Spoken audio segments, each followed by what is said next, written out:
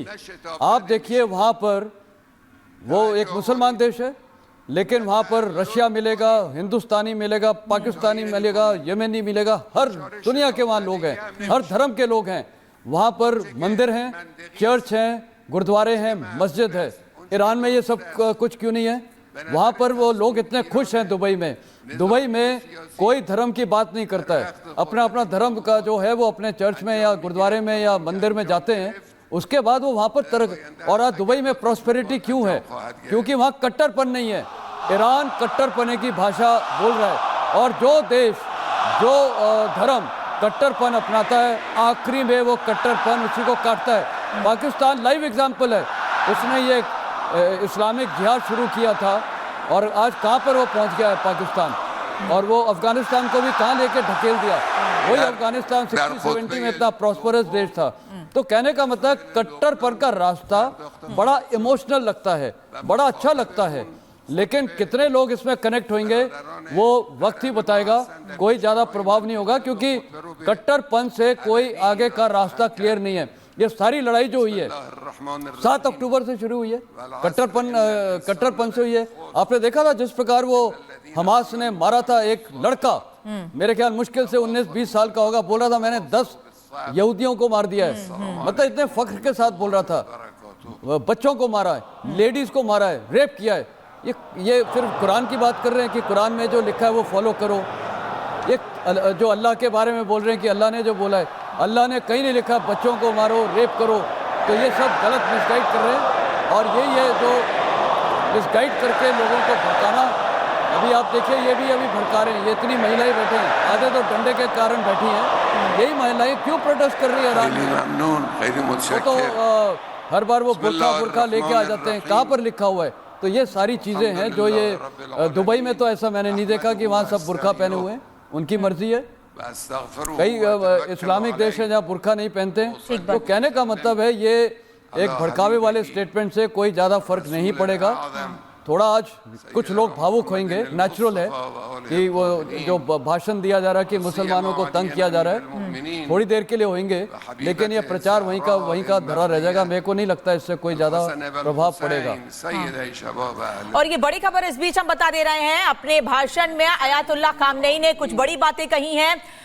Khamenei का कहना है कि हमें एक्शन के लिए तैयार रहना है। गाजा लेबनान से तक हमें तैयार रहना है, यानी गाजा से लेकर लेबनान तक हम सबको तैयार रहना है। फिलिस्तीन पर दुश्मनों का कब्जा है। बार बार दुश्मन शब्द का इस्तेमाल, लेकिन इजराइल को संबोधित करते हुए जनरल सोई कोई भी बात नहीं कही जा रही है।